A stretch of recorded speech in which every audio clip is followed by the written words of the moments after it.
Business யாருனாலும் start பண்ணலாம். ஆனா லீட் ஜெனரேஷன் தான் ரியல் சேலஞ்ச். இந்த 3 ஸ்ட்ராட்டஜி ஃபாலோ பண்ணுங்க, more then enough leads generate பண்ணலாம்.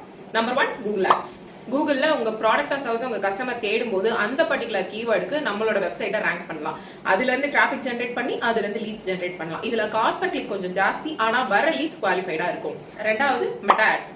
மெட்டா ஆட்ஸ்ல ஃபேஸ்புக், இன்ஸ்டாகிராம், வாட்ஸ்அப்ன்ற 3 ஜெயண்ட் பிளாட்ஃபார்ம்ஸ் யூஸ் பண்ணி நம்மளால லீட்ஸ் ஜெனரேட் பண்ண முடியும். இதுல உங்க ப்ராடக்டா சர்வீஸ் ரிலவெண்டா இன்ட்ரெஸ்ட் காமிக்கிற ஆடியன்ஸ்க்கு உங்களோட ஆடை காமிச்சு என்கொயரி பண்ண வைக்கலாம். இது மட்டும் இல்லாம உங்களோட ஃபேஸ்புக் பேஜை ஃபாலோ பண்றவங்க, இன்ஸ்டாகிராம் அக்கௌண்டோட இன்டராக்ட் பண்றவங்க, உங்க வெப்சைட்டை விசிட் பண்ணவங்க, இவங்க எல்லாரையுமே மெட்டா ஆட்ஸை யூஸ் பண்ணி ரீடார்கெட்டிங் பண்ண முடியும்.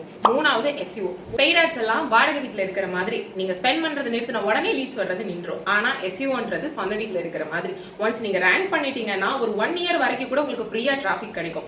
SEOலயும் காஸ்ட் இருக்கு, ஏஜென்சி ஹேண்ட்லிங் ஃபீ இருக்கும், தேவைப்பட்டா கெஸ்ட் போஸ்டிங்க்கு காஸ்ட் தேவைப்படும், இந்த மாதிரி விஷயங்களுக்கு. ஆனா இன்னும் லாங் ரன் பாத்தீங்கன்னா SEOல பெட்டர் ரிட்டர்ன் ஆன் இன்வெஸ்ட்மெண்ட் கிடைக்கும். இந்த 3 ஸ்ட்ராட்டஜி ஃபாலோ பண்ணி பாருங்க, லீட்ஸ் அள்ளுங்க. வேற ஒரு வீடியோல சந்திக்கலாம். தேங்க்யூ.